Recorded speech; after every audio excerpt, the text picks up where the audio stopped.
whatever anybody believes out there, I see something as an elder in this community that is not right. It's off. It's hurting not only the community, but it's hurting a bunch of people who should never be in this space. And it's inappropriate for our community to keep pushing this narrative as if anyone can be trans, because that's not true. Choose your time! Choose your time! What do we do? Stand up, fight back! No, what do we do? Stand up, fight back! Hi, I'm Buck Angel. I am a transsexual man, which means I was born female. I'm a biological female. It's a difficult space because today we have all this weird narrative going on. But, I just felt like a boy. I just always did, since I was a little kid. And, I was a tomboy on some level. But that being said, I grew up as a female.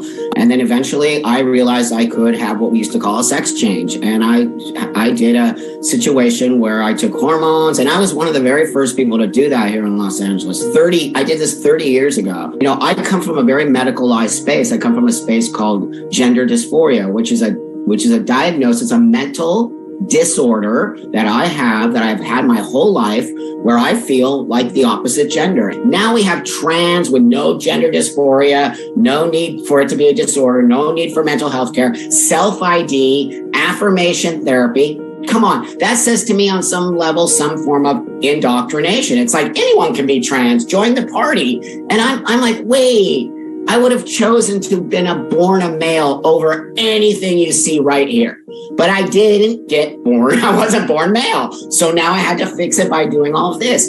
That's what I want these kids to see. I also want the world to see. This isn't a game. And it's not something I can pick or choose. I want to be trans, and today I am. And tomorrow I'm not. Once you choose this life and do this, what I did, there really is no turning back. That's why it's important we understand. I do think somehow some people are being told they're trans when they're not.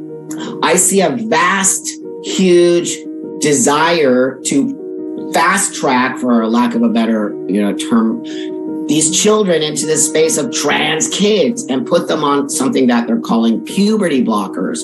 This could be a very dangerous space, and it is a dangerous space we are pushing, because we're giving drugs to children to stop puberty. So I personally believe blocking puberty could be disastrous. Now, that being said, I do believe there might be some children, because I've witnessed it, that could possibly benefit from this, but it's very few and far. It is not the amount of kids that are immediately being put on blockers with no mental health care, no desire to sort of watch this kid kind of find their space. But it's like the kid says they're trans, they're trans. There's no pushing back. That this is this new affirmative therapy. There's no pushing back. My parents did what we call today social transitioning, where they dressed me, I got to dress like a boy. It made me happy. I was always the little buck.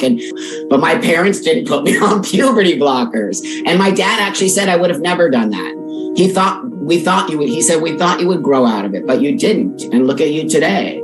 So of course I went through some turmoil as a youngster. Of course, all youngsters go through turmoil. And I'll be honest, I don't necessarily think some form of turmoil or some form of, struggling, whatever you want to call it, is a bad thing. I don't think so, depending on how high that struggle is. The dishonesty is growing every day. And when you start seeing the kids sort of repeat the mantra of all of this stuff, right? Trans women are women, trans men are men, uterus havers, period people, all of these things that are so, first off, disrespectful to the woman's space, and secondly, disrespectful to us.